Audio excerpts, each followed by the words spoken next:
Hello and welcome to the channel. My name is Kubeir. I'm a CICC licensed immigration consultant. We do this because we love it. My sincere apologies for this delayed start.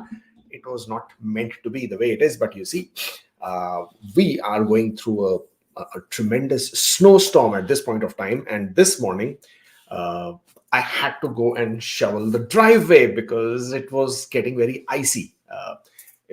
There's a mixture of snow and rain, so it was getting very icy, and we were expecting some people this afternoon, and I didn't want them to slip and slide on my driveway and then also get me into some issues with the law, right? I mean, they might just sue me for it.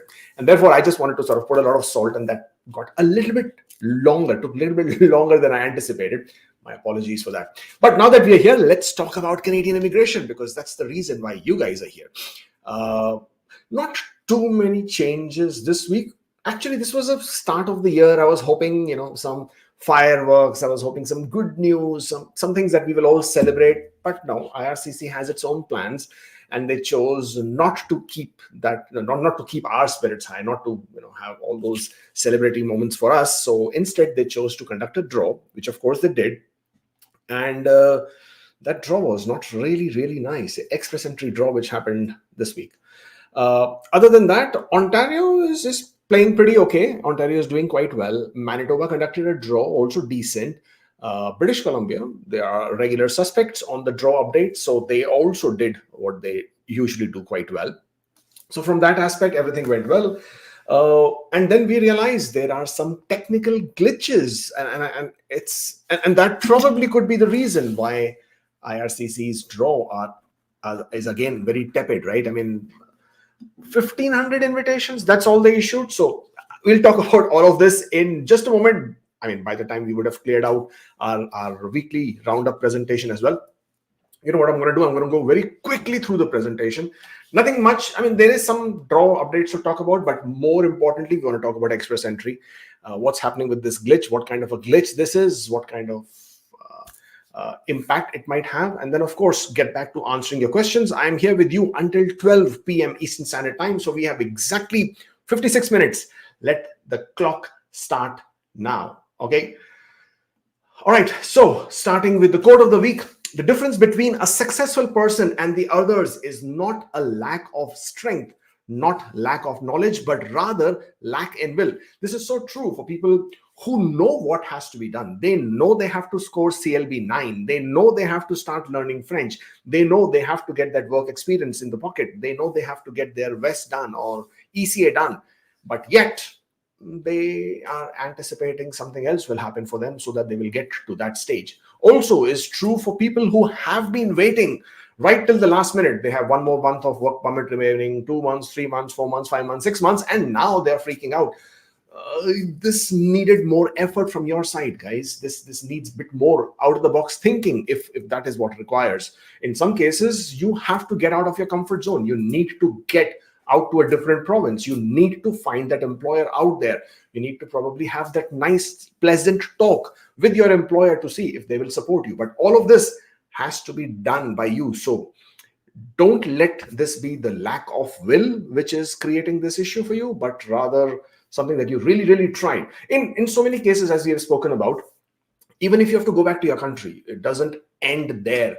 It doesn't mean that you can no longer follow your Canadian journey or your Canadian dream. You can still come back. So that's something which you need to keep in mind.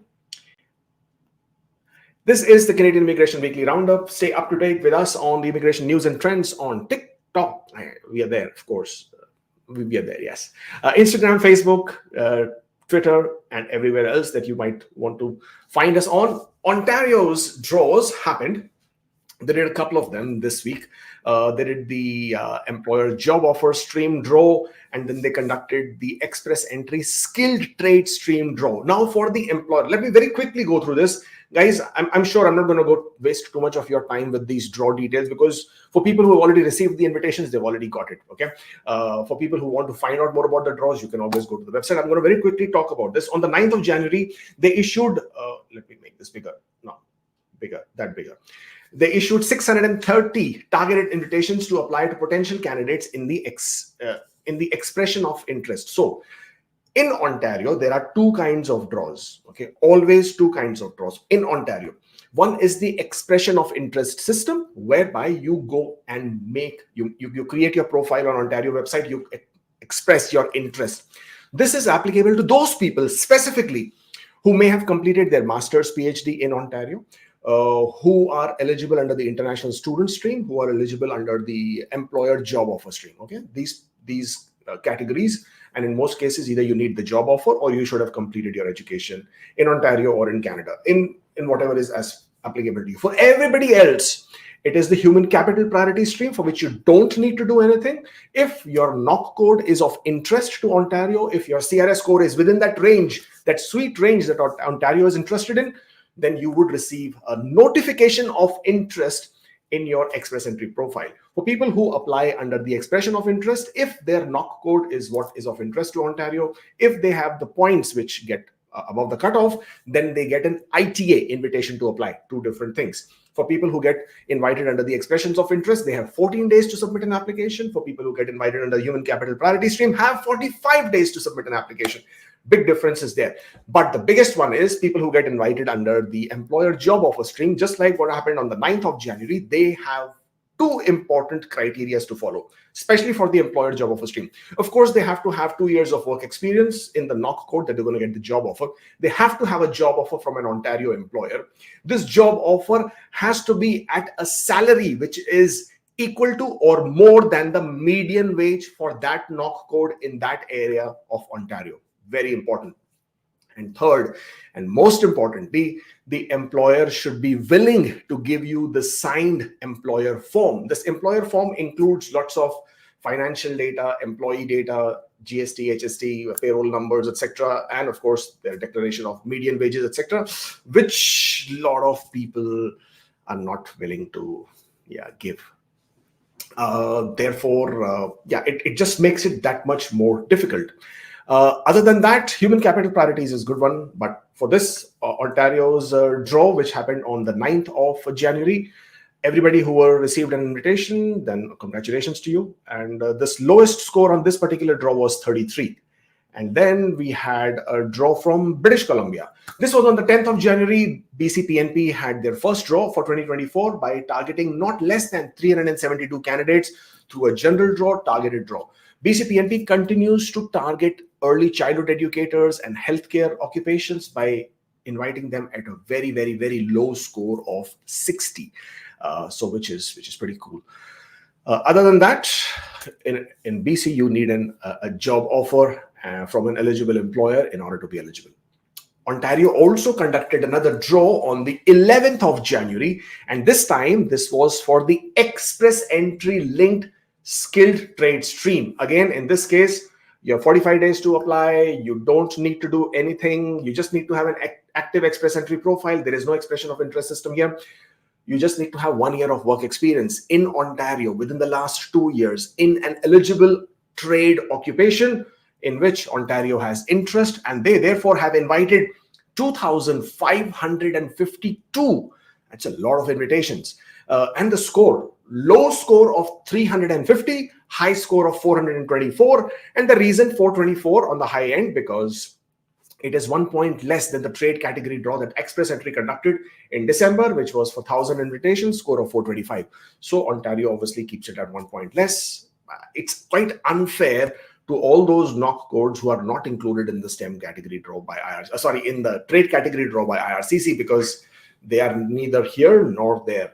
Very, very unfair, but what can we do, right? So this is what Ontario has done. And in this particular draw, they did invite a lot of NOC codes, more than 40. They dropped a few. They dropped 3 NOC codes. I think they removed welders, which I was quite surprised. They also removed telecommunication installers, which also was very, very surprising. But they did include 5 new NOC codes, which they hadn't for quite some time, including cabinet makers, including CNC machinists, which is pretty good because a lot of those people have been eagerly waiting for this draw. So overall, a good draw from Ontario. And then Manitoba conducted a draw also on the 11th of January. This was also their first PNP draw. They invited 423 candidates in the skilled workers overseas categories. 73 were issued to candidates who had an express entry profile, which basically means after they get the nomination, they will get 600 points. Skilled workers in Manitoba required a score between 607 and 823, depending on what other criteria they followed.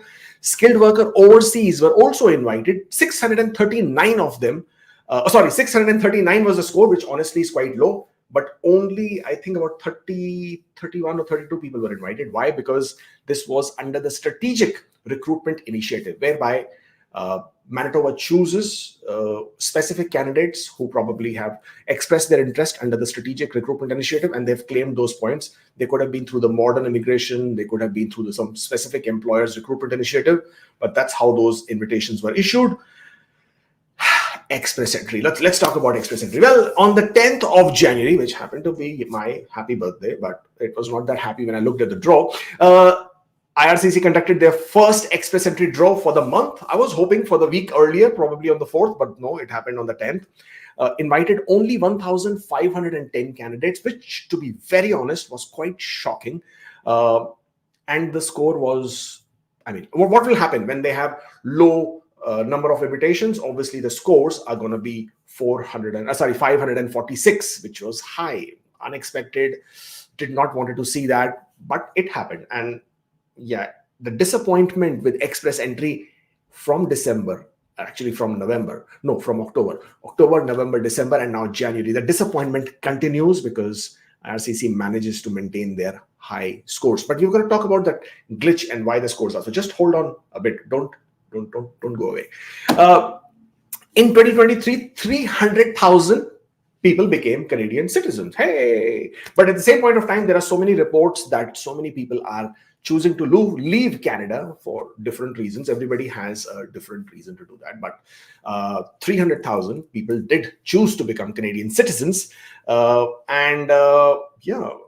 pretty good, right? I'm sure a lot of you would also want to be in that number at some point of time. But let's talk about express entry and the technical glitches. What is happening? Why is it that IRCC express entry draws are at such a low number?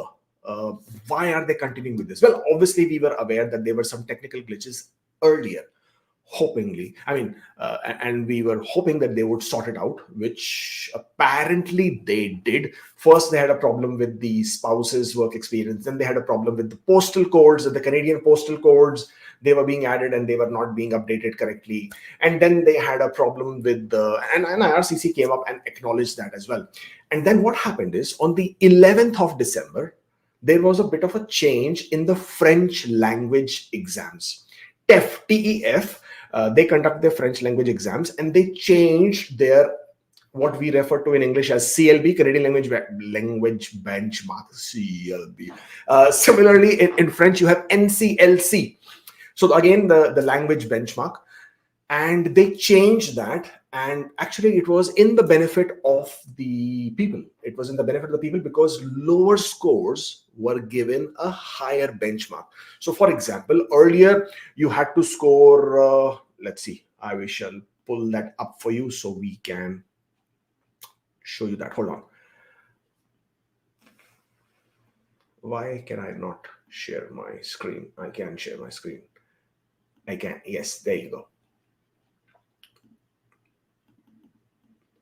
So earlier, what used to happen with French language TEF exams was that if you took your exam until 10th of December, then this was your NCLC level. Okay. The minimum score was 450 for the NCLC level. Let me make this bigger. Okay. Is this better? Yes, this is better. So before or until 10th of December, if you would have taken the French TEF exam, your level 7. Now, level 7 is very, very, very important because this is how you become eligible under the French category proficiency draw. Okay. Plus, it also gives you lots of additional points. So 450 was the minimum score in order to become eligible under NCLC. And this was until the 10th of December, right? Now, what did they do is on the 11th of December, they changed the NCLC levels. And that basically became a low score. And it goes down to 428 on the lower end of the score. So 428, 434, 434, 456. This became the new NCLC level for the French TEF exams. Obviously, it's a benefit to a lot of people out there who were slightly on the lower scores, but now they were NCLC 7, right? And what happens with NCLC 7 is that they now become eligible, and under the French proficiency draw, not only that, they get additional points. But you see, this change has happened. IRCC has updated it on their website, but somewhere, somehow in their web development or in the webs, whoever manages their back end of the program forgot to update in the express entry system. So what is happening is when people are updating their scores as per the new levels, they're not getting the points. In some cases, they are not even eligible, or their profile becomes in. So they're having all those issues in the express entry with this new language scores update from TEF. And in my opinion, because that's all I can offer, opinions, there is absolutely no way to certify, specify, and confirm, because IRCC will not come out and acknowledge it. So because of that, I'm assuming that they have been holding back on the draws. Now, of course, when they do a general draw, they are conducting a small invitation size, small group of invitations, because they largely cover the PNPs only, right? They invited 1,510. Well, hello, 1,000 out of 1,510, 1,300 were PNPs, right? Mostly PNPs, people who have received 600 points and more. So that's how the invitations have been, and they only issued 200 to the other 500 plus. So it is not really helping. So again, in my assumption, that the number of invitations has been kept lower, primarily because if people are not able to update their scores, people are not getting those points, then they are losing out on the draws. And if they're losing out on the draws, it's not fair. So they want to obviously sort out the tech glitches. This could also be a reason why Ontario has not conducted a French speakers draw. This could also be a reason why IRCC has not conducted a French category specific draw. All these are possibilities. Why? Because they have not been able to update this on the back end. So this is another glitch. Now, there is another glitch I expect towards some time of this year, and this is what you should be aware of. Every time IRCC makes these kind of changes, they have these kind of glitches. We know that, right? We know that with the NOC system when it happened. We know that with any kind of changes they make on the back end when they're trying to update the forms. It happened with the work experience of spouses. It happened with the postal codes for Canada when they changed that. It now obviously has happened with this as well, with the TEF scores. Later this year, they will be accepting Pearson test, okay, PTE. They will be accepting that as a valid exam for the language skills for express entry. Whenever that happens, we don't know when they will implement it. And whenever that happens, you can again anticipate some glitches. At least that is what we have come to expect of IRCC. If just the way the sun rises every morning, IRCC's glitches continue in this manner.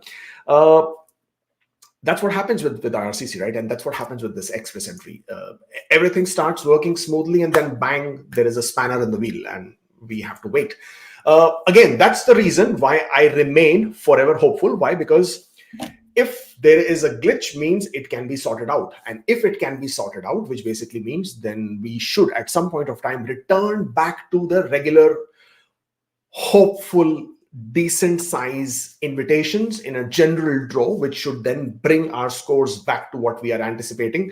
Somebody earlier said that my prediction was wrong. Of course, my prediction was wrong. Hello, I don't work. Somebody, yeah, your prediction is wrong. Of course, my prediction is wrong. I mean, that is the reason it's called prediction. That is the reason it is not called fact. That's the reason it's not called statement. It's a prediction based on data. It is a prediction based on certain things that have to happen for predictions to come true. For example, I predict there will be a lot of snow. I mean, but if the weather changes or if the clouds are somehow pushed to a different corner, then the snow might happen, but might be less, or might not happen in certain parts of the area as well. That's how predictions work. They all are based on certain expectations for certain things to happen. But if those things don't happen, which is not in your control, then that's the gun you put on your head when you come out in the open and be courageous enough to make predictions. But as long as you can back it up, then I don't think people hold it against you. Guys, do you hold it against me if I make these predictions? I mean, at least I tell you why I am making those predictions. At least I share with you everything that is going on in my head and what I'm reading, what I'm seeing, to say this is the reason why I feel, why I think something of this sort can happen, may happen, should happen. If it doesn't happen, obviously, yeah, I mean, it's not my fault that it did not happen. It's a glitch. Let IRCC sort it out. Let them get back to their regular draws, and hopefully then you should start seeing some of my predictions coming true. Fingers crossed. So my expectation, prediction if you want to call it, speculation if you want to call it, is that we should see 500s once they start sorting out their glitch and start conducting their draws very soon. From there on, 490s is not too far because there's only 6,000 profiles in the pool. And if there's a big if, IRCC somehow find it in their hearts to again do something magical like what they did in the March last year, 2023, when they conducted the draws, the back-to-back draws, and they invited 21,000 people in a span of only 14 days, then we can see 480s and probably even 470s happening at that point of time. Really, really, really hope for that to happen. But until that happens, we shall continue to talk about what IRCC is doing right and not doing right. In the meantime, this is my short presentation. Connect with us on social media platforms, Instagram, Facebook, Twitter, TikTok, YouTube, of course, and everywhere else. And as they say, like, share, and subscribe so that some of your friends might also find some benefit out of all these lovely nuggets of information that we are sharing with you all the time. Okay, we are also now live on Instagram. Everybody on Instagram, welcome.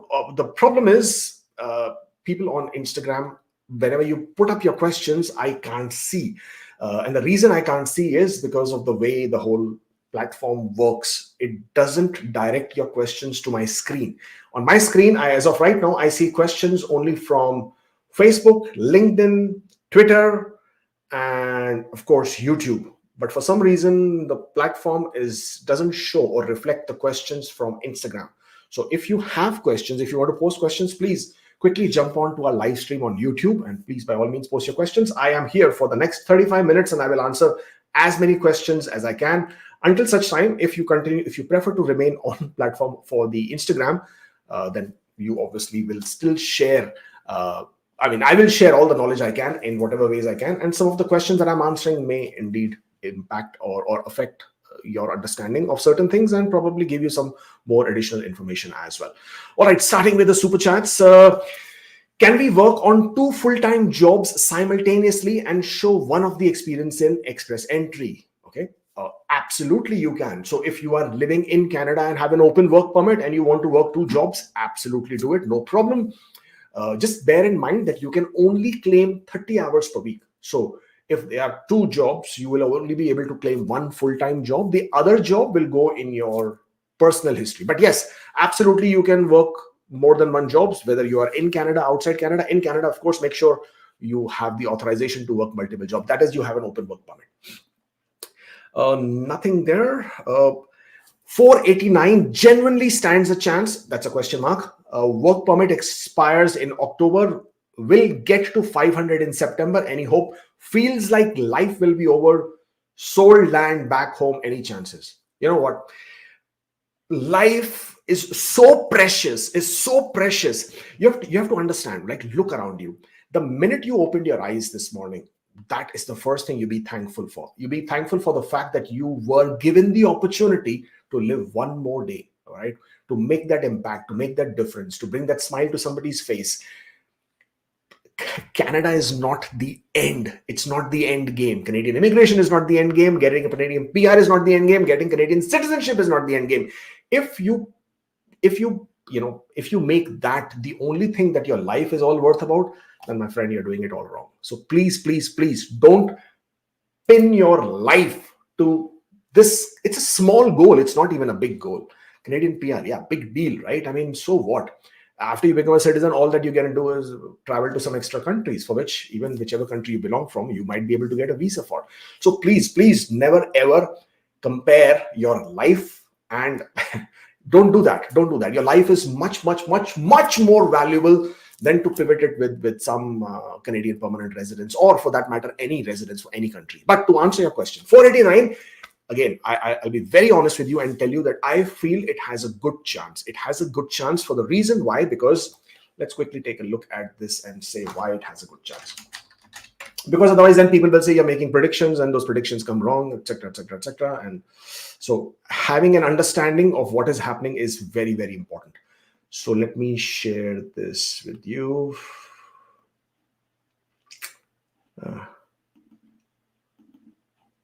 Yeah. So I want you to take a look at this pool breakdown. Okay. 600, I'm just going to take this off for a minute. 601 to 1200 is 1298, which this is as per the 9th of January, which basically means all those 1298 are cleared.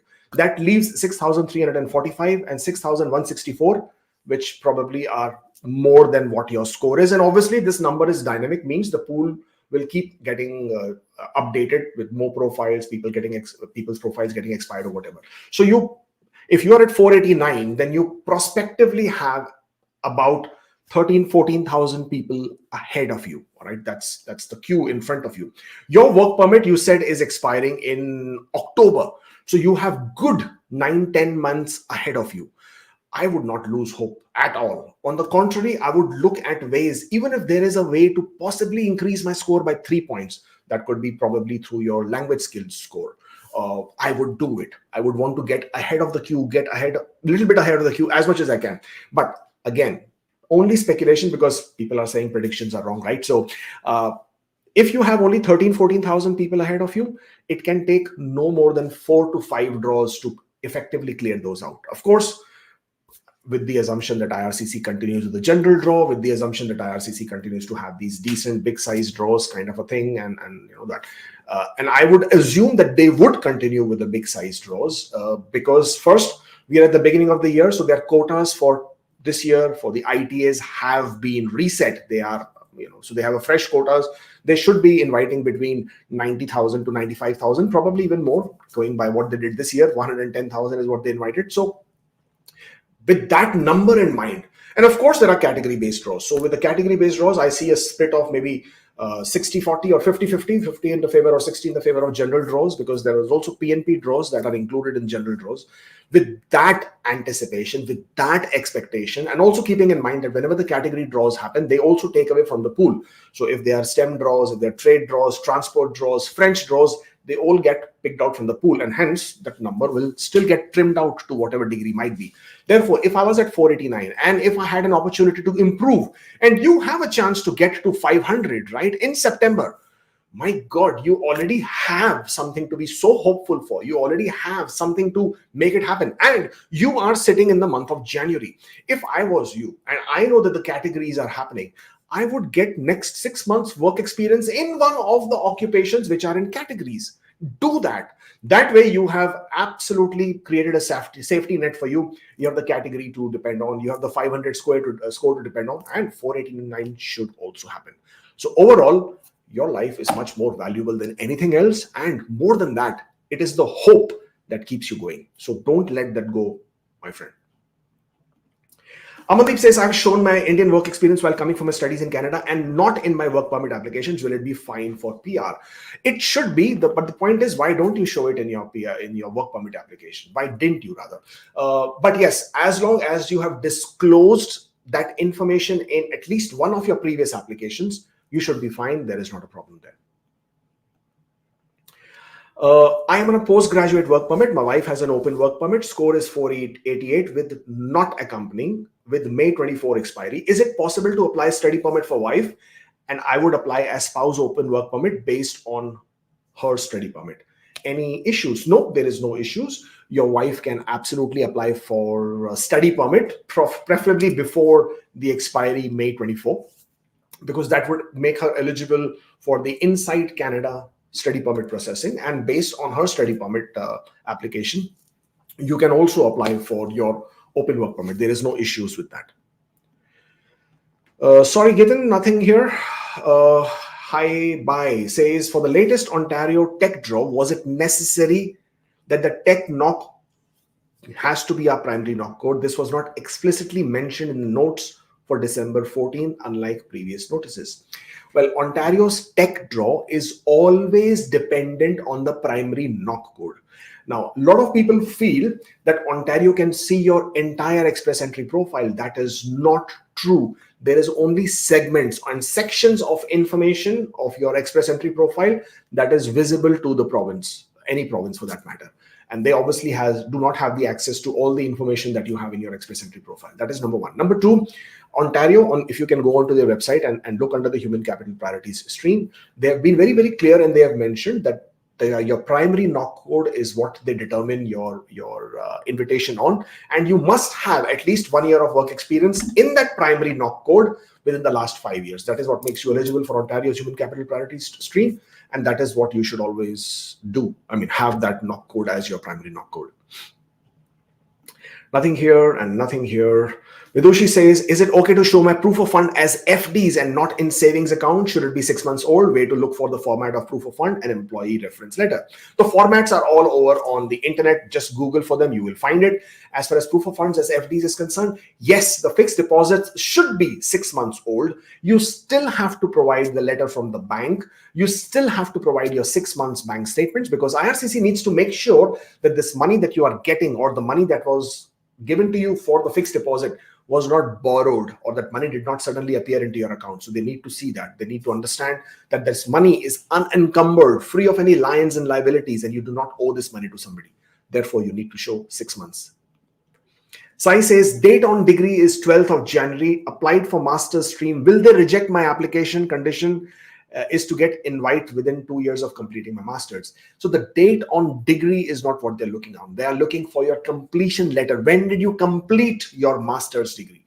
And if your completion date is before the date you submit your application to Ontario, you're good to go. Kshitij says, is IRCC going to update STEM category-based draws with inclusion of missing out NOC codes like mechanical engineers, mechanical engineering technicians, etc.? These draws are ridiculously high. I agree with you, but only in the first week of Feb, once the parliamentary report is submitted by IRCC to the Parliament, indicating on the basis as to how did they decide on these NOC codes, what was the basis, what was the background. Only then will we come to know exactly what was the reason and how did they come about identifying these NOC codes in each of those categories. There is no way for me to say which NOC codes will be included, which will be left out, which would be changed. There is no data to help me look or even speculate for that matter. But is there a possibility? Yes, there is a possibility. Will we have better insight next month once the parliamentary report is there? Yes, we probably will have at least some understanding on what basis have they made these decisions and if that could influence something in the future. But until such point of time, we'll have to just wait and hope that they do make those changes the way you want them to. Tanmay, thank you. I have CRS score of 494 with 2 years experience with work permit expiring in August. I'm remotely working in Ontario for Nova Scotia-based company, which is in process of being part of AIP designated employer. Should I just move back there for AIP? With 494, I would take a chance for a few months. You still have August. I would stay put here until March, maybe even April. Because first of all, for AIP, you don't need to be living in the Atlantic at the time of the application. You could move later as well. So if you wait until, let's say, March, April, because by that time, Express Entry will give you a very good feel of which way they are going, what they are trying to do. What are the draws being conducted, how are the scores fluctuating, dropping, increasing, what is IRCC planning to do with all this. So that would give you that understanding, and you might not even need to move with 494. 494 is a brilliant score. You probably have roughly 7.5, probably 8,000 people ahead of you. That could be wiped out in 3, worst case 4 draws. 3, worst case 4 draws basically is 2 months. And hence, I am saying March or worst case April. But yeah, by that time, you will have a gist of which way this whole thing is going. And if at all IRCC conducts back-to-back draws, then even sooner. At that point of time, if your employer already has given you the option and they are in the process of getting designated with AIP, then that is even brilliant, right? So you have that safety net there for yourself. I have 3 years of work experience. Since last 6 months, I have been working in a STEM occupation, NOC code. So I changed the primary NOC of STEM. Is it correct? You don't have. So with Express Entry, your primary NOC need not be the one in which you are targeting for any of the category-based draws. So what I'm trying to say is that you have 6 months of occupation, 6 months of work experience in a STEM NOC code. That does not have to be your primary NOC code. Even if you have listed it in your work experience, you have 6 months of work experience, it is listed as one of the work NOC codes in your work history, you would still get invited. It doesn't have to be the primary NOC code. And one of the biggest reasons why it doesn't have to be primary NOC code is because, for example, if you're a federal skilled worker and you have only 6 months of work experience in that NOC code, you cannot choose that as a primary NOC code. That will make you ineligible. Therefore, in order to facilitate that, what IRCC has done is that even if it is part of your work history, you have included it, it is within the last 3 years, it is continuous work experience, and it is the NOC code that IRCC is interested in, part of the category based draws, you would still get invited. It doesn't have to be primary NOC code. I hope that clarifies. EE as common law score 519. Does province matter? No, province does not matter unless it's Quebec. Then it's a bit of a hassle. But EE as common law 519, great score, I would say, pretty soon. Is there any expiry for letter of experience given by employer as per IRCC guideline? No, there is no expiry date for employment experience letters. They are stating your experience in that company. With a new date, that experience will not change. Yes, what happens and what matters is if those dates or if those letters are issued after you have completed your period of work experience, it's even better. Because if they are in the duration while you were still working, then the period of time after that letter, if you are still working for that company, that remains unexplained and uncovered, and that sometimes might be an issue. Of course, for that, you will then provide pay slips, pay stubs, bank statements to show salary credit. So preferably if a work experience letter is issued after you have completed that period of work, then it's always better. And there is absolutely no expiry date for such letters. I have invitation from Ontario job offer stream. My pay is under the median wage. If my employer agrees to put the median wage on offer letter and employer form, will that work, or do I need to actually get paid for that wage? Is there any workaround?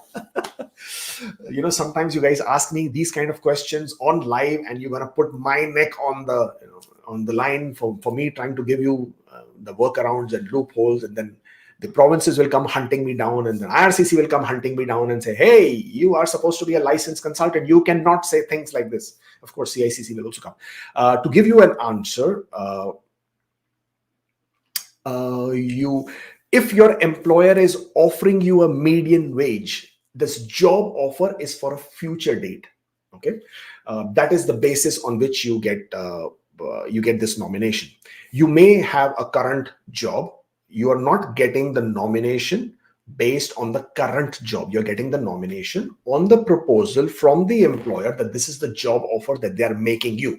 Now, if there is a date on it, then your employer needs to pay you the median wage from that date onwards. Now, keep in mind, because this is an employer-driven stream, which basically means, obviously, you cannot change your employer. If you change your employer, then you need to inform Ontario, and then you have to provide them with the employer form from the new employer. So if you stick with the same employer, at any point of time, Ontario or IRCC can always come back to you and ask you for updated documents. And if that happens, and if you are not complying with the conditions based on which you did receive your nomination, or if your employer is not complying with those conditions, then it's a problem.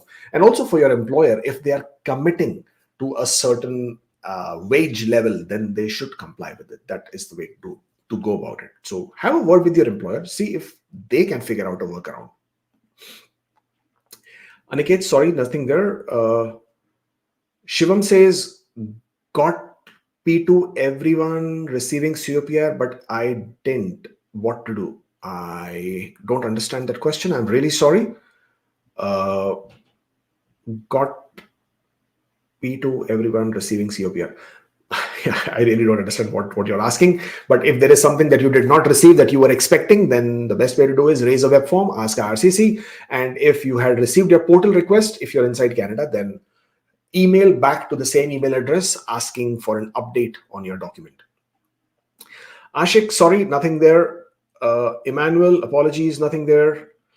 SN says, I'm on implied status work permit, LMIA yet to approve. Meanwhile, is it possible to use another LMIA for EE by replacing name of non-employee by my name? Yes, absolutely possible. Because in Express Entry, you are claiming points for a job offer for a future date, which is supported by an LMIA. And if you have any LMIA, it doesn't matter what you've applied for your work permit, you have any LMIA and that names you, puts your name on it and gives you a job offer, then yes, you can claim points for it. Do you think 486 has a chance this year? Last year, the cutoffs went to 481, but how low should it go for this year? I don't know. At this point of time, there is no way to predict. There is no data to predict how low can it go. Why? Because only last year, mid last year, has category based draws started. So there is no way to have any kind of an understanding as to what would be the percentage of invitations. I mean, how many would they give categories, how many would they give Express Entry? There is no way to establish that percentage. That is the first thing. Last year, the scores dropped to 481. Why? Because first of all, IRCC had not conducted a draw for a very long time. And the number of profiles at the 480 plus had grown phenomenally to more than 30,000 some number. It was really a crazy big number.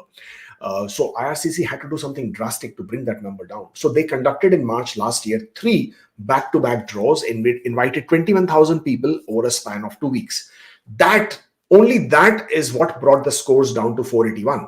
And very quickly after that, the scores went up again when they did not conduct the back-to-back draw. So that tells you that the number of people who are in the pool, who are entering with the 480s is quite high. That number is not small. And the number keeps getting replenished also quite quickly, right?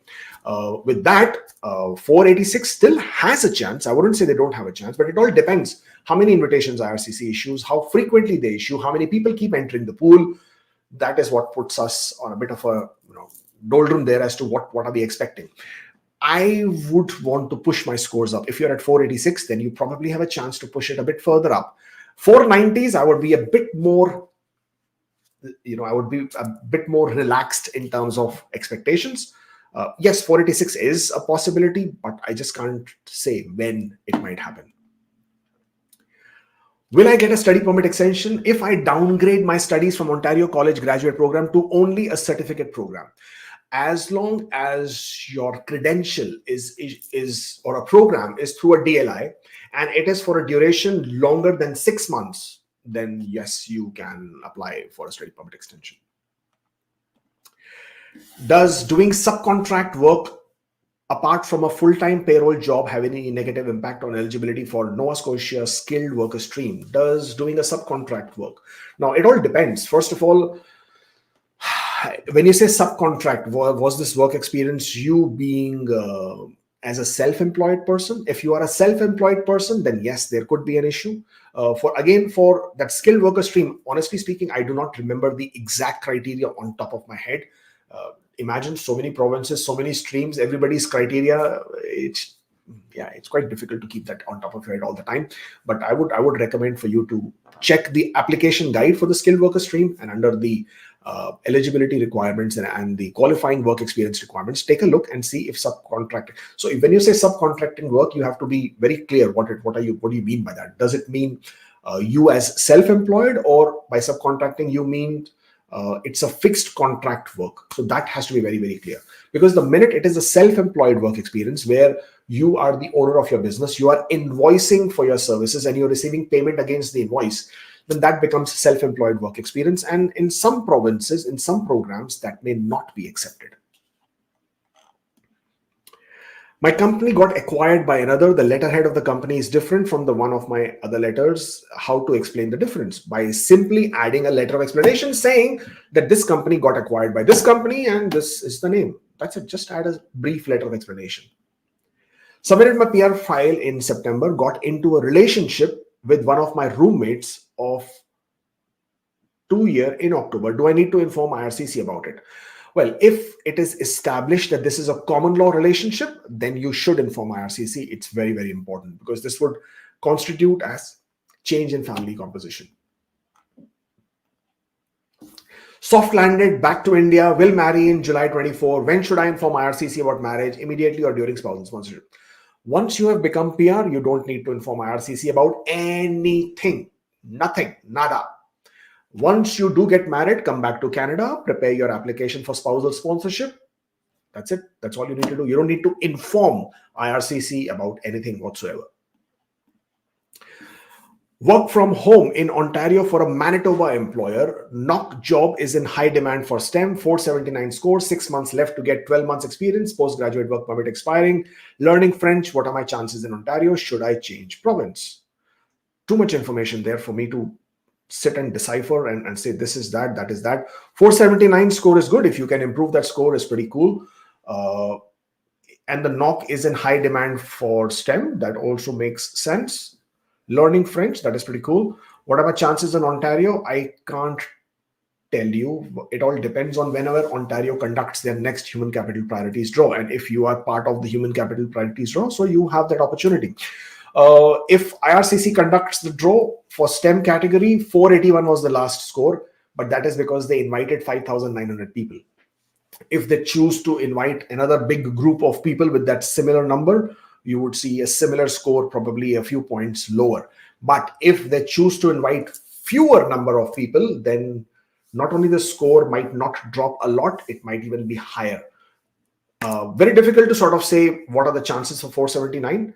If I was in your place, I would try and move the score up if possible. You have got 6 months left to get 12 months of experience, which basically tells me that after 6 months, your score should technically go up significantly with the Canadian work experience. So you are pretty cool, right? I don't think you have much to worry about.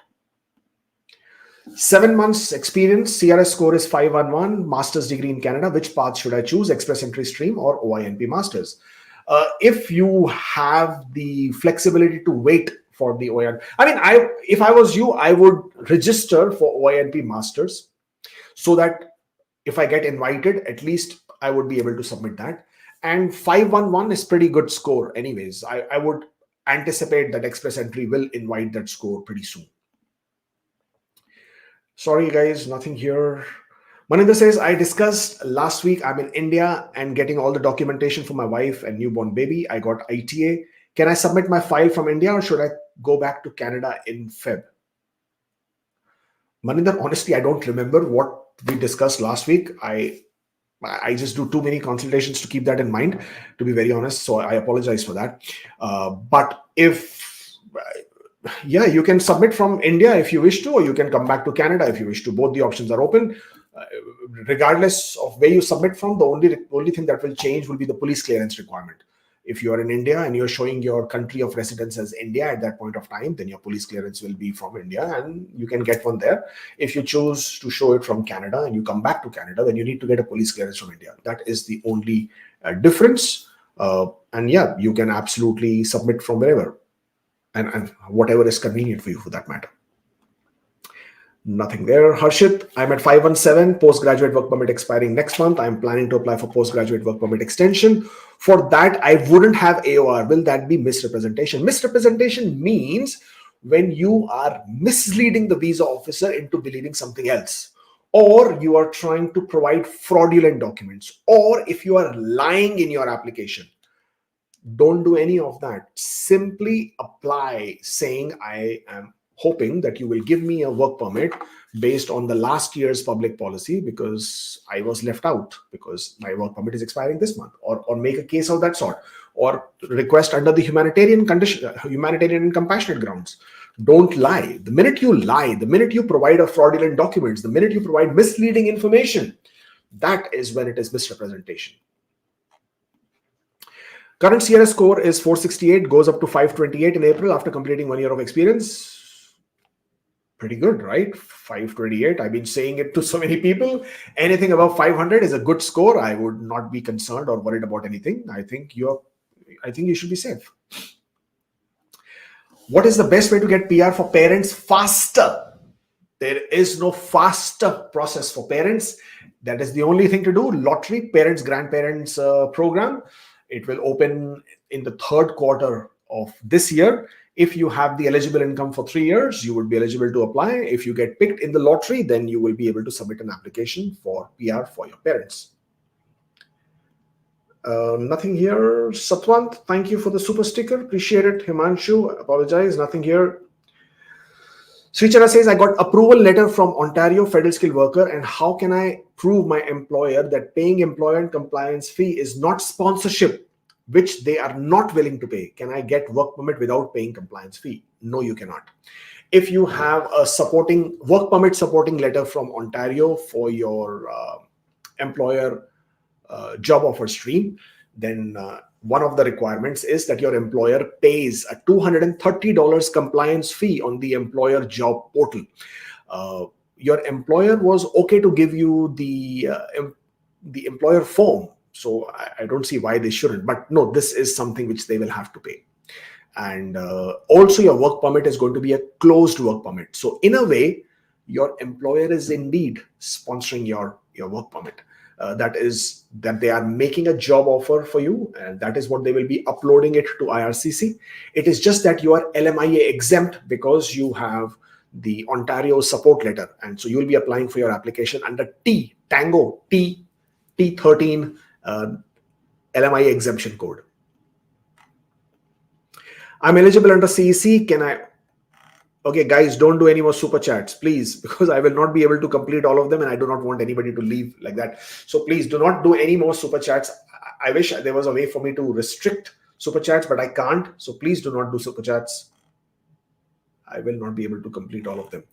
Right, let's see where we were.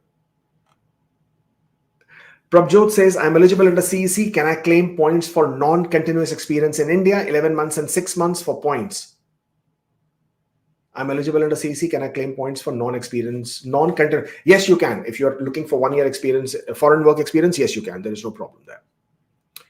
Satwant, sorry, nothing there.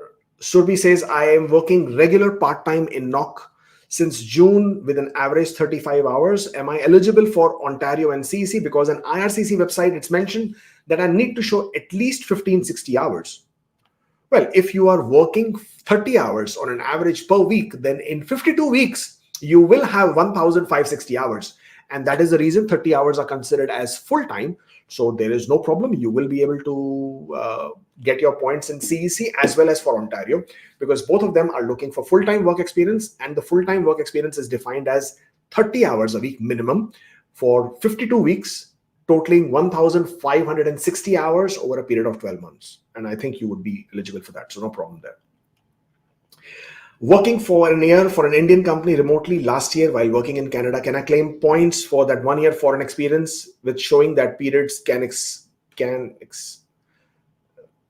So I'm not able to understand what you're saying, but yes, if you're working remotely for an Indian company, even if you're in Canada, then that still counts as foreign work experience if you're getting paid and if it is under a valid NOC code. CRS score is 350, welder, but it was not in the list. I am really worried. Well, I am worried too, but that is the provincial nominee programs. They can choose to change their programs at any point of time. And this time they have removed welders, but last time they had removed machinists. They brought machinists back. So I'm hoping they will bring the welders back as well. How long IRCC Delhi takes to stamp? Well, it varies from time to time, but it is anywhere from 14 to 30 days. If my child of 25-year-old gets jailed on a drug-related crimes, does that make me inadmissible? He's not a dependent and I'm already in Canada. No, it does not. Your child is 25 years old. His inadmissibility does not make you inadmissible considering his age at this point of time. Spouse open work permit is in process and taking time. Meanwhile, can I apply for visit visa? Yes, you can, but it is not going to make any difference. You have paid in AED. So I'm assuming you are in Dubai at this point, or Dubai or UAE at this point of time. The processing times out of UAE are extremely slow. All visas, visit visas, work permits, study visas, they're all very, very slow from the Abu Dhabi visa office. So even if you apply for a visit visa, it is not going to change. It will also go back into the queue and it will also take longer. I will be completing 1 year in June. How do I utilize LMI extra points for CRS? Do I need to provide pay stubs for previous 1 year? Yes, you will still need to provide pay stubs for your 1 year of work experience, employment letter for your 1 year of work experience, and for your LMIA, just update the information in the Express Entry profile under the arranged employment, answer all the questions correctly, and if you still have a closed work permit which is valid, or the LMIA which is valid, whichever is applicable to you, you would get the points for it. Guys, please do not do super chats. I just mentioned I will not be able to complete the super chats, and you're just adding those. At some point of time, I have only 4 more minutes to go. I would be, letting go of the stream. Vishwanta says, due to the temporary provisions provided by Canada that students can work more than 20 hours, I worked in 2023 and my co-op is during May, August. Can I claim other months for CEC? No, you cannot. Even if you were allowed to work full-time, that did not mean that you can claim it for Canadian work experience. No, you cannot. Any work experience that you gained while you were on a study permit cannot be claimed for express entry and CRS scores. Does doing subcontract work from a full-time payroll job have any negative impact on eligibility? I do not know what you mean by that. No, so if you're doing it apart from full-time, it is not a problem. If you have an open work permit, you are doing a full-time job and you have your documentation for it, and in addition to that, you're doing subcontract, that will not have a negative impact, no. Is express entry needed for Ontario in-demand skills? Yes. Express entry is needed because it is linked to the Ontario's in-demand. No, sorry, you're asking me about, this is not skill stream. So Ontario's in-demand skills stream is not linked to express entry. My apologies for that. I thought for a minute you're talking about the skill stream, express entry skills trade stream. Sometimes they're also confusing these names, right? So Ontario's in-demand skills is not linked to express entry because a lot of those in-demand skills are in tier code 4 and 5, which obviously you cannot make an express entry for. So no, it is not linked to express entry. Sorry, nothing there. Can you explain personal holidays, paid vacation, and sick leave, which is given by employer? How does it count in work experience? Personal holidays, paid vacation, and sick leave, none of them count in the work experience. I mean, when I'm saying none of them count, I mean, up to 2 weeks is what is counted as part of your work experience. That is what IRCC is indicated on their website. More than 2 weeks, let's say up to 4 weeks, could be on their discretion. Anything more than that is not work experience because you are not working, even if you were paid for that. So 2 to 4 weeks at most you can consider as your paid vacation as part of your work experience. Post-ITA spousal foreign employment records needed. Well, if you have indicated in the work history, then you should. If you have indicated in your personal history, then just add a letter of explanation saying I don't have the documents or I'm not claiming points, and therefore, yeah, you don't have to provide any documents for that. Nothing here, Mohammed. While filing EAPR, should I mention my old legal name, which I did not mention before? Yes, you should always, always, always disclose all things correctly in your PR application, even if you did not do it earlier. Applied for study permit for PG diploma without showing masters. How can I show? You cannot show, unfortunately. If you chose to hide your previous studies, previous work experience in your study permit application because it was convenient for you then, because you felt it would help you get your study permit, which basically meant you were misrepresenting, you were lying. Therefore, if you now choose to show it, it's a huge risk that you are taking, and it's entirely up to you if you want to take that risk. But if IRCC flags it and questions as to why you did not show it earlier, then you will have a difficult time explaining as to why you didn't show it. So the risk is yours to take. Can I submit EOI in ISS under OINP? Sometimes, so many acronyms. ISS, International Student Stream under Ontario, and still be eligible for express entry human capital priority stream.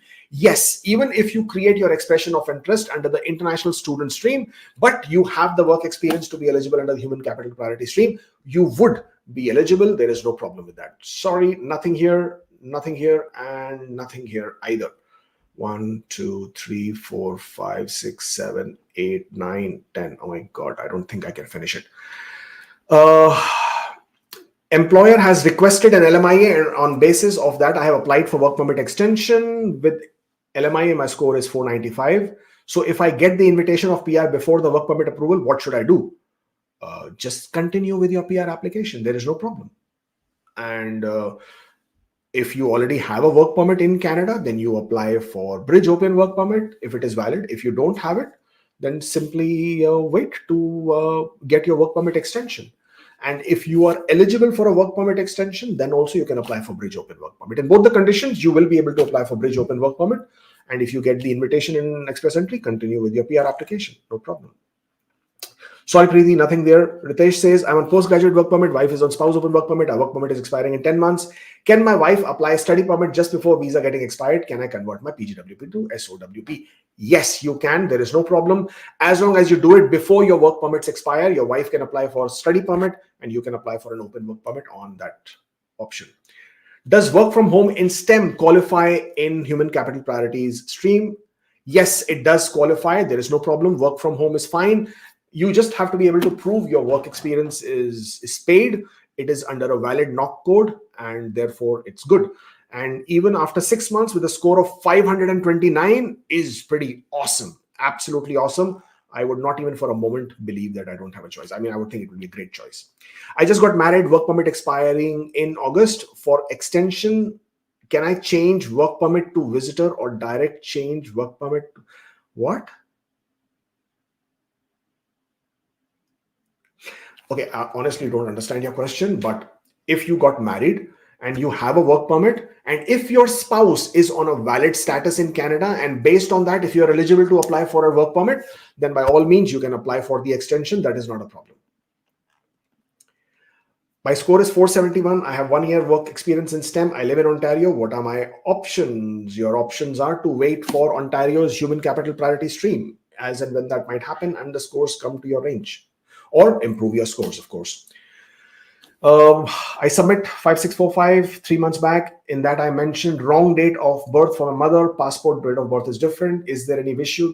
Is issue to get visitor visa? No, I don't think it will be an issue to get a visitor visa based on an incorrect entry you made in your family information.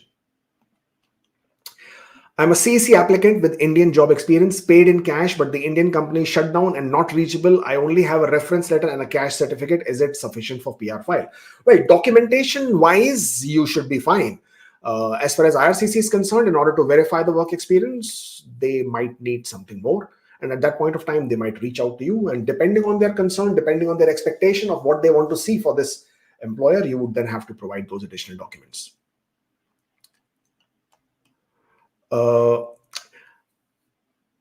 Employer ready to provide support documents, however, not confirmed the wage requirement. Will employer form meet the requirements? I do not know what you're saying, but if you do not meet the median wage requirement, then unfortunately you will not be eligible. So you need to meet all conditions, all criteria for the program.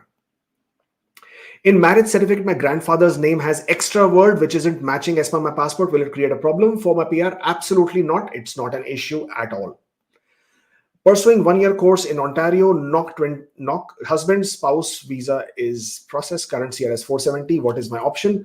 Choose second year.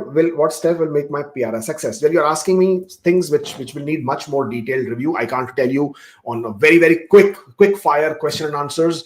The best way is to improve your scores. Your NOC code is not considered as a priority occupation. If you cannot improve your scores, and even after gaining 1 year of work experience, you might not have a shot. If you think that, then choosing to do 1 year of one more year of program so you can get a 3 year of work permit might be the way to go. But with 470, if you can add 1 year of work experience and that score takes you more than 500, then you probably can proceed. And in that 1 year of experience, try to get work experience in a priority occupation, which would then further help you. When I applied for visit visa, I did not mention my old legal names. Now I got an ITA, should I mention it? Yes, please mention it in your PR application, even if you did not mention it earlier. 503, the chances, I would assume in the next couple of months, hopefully, if IRCC continues with the regular general draws. If I work in India, gain 6 months of experience in any category-based occupation, will I be eligible under the category-based draws? Yes, you would be. Absolutely. There is no problem with that. Actually, you should do it. It's a good idea.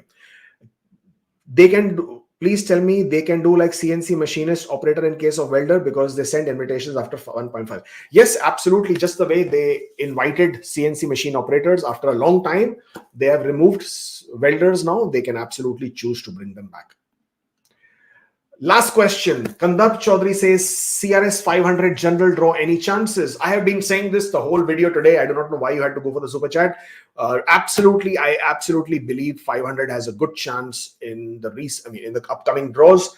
I just do not know when. I just can't say when, but definitely 500 is a good chance. There are about 6,000 plus profiles in Express Entry, more than 500. As we proceed forward, I would see that number going down, and all IRCC has to do is conduct some regular draws for the scores to drop. I would say February, you should be looking at that number sooner or later. Yeah, that is what I would assume. Everybody else, thank you so much. I really appreciate you having joined in. We, of course, will do it again.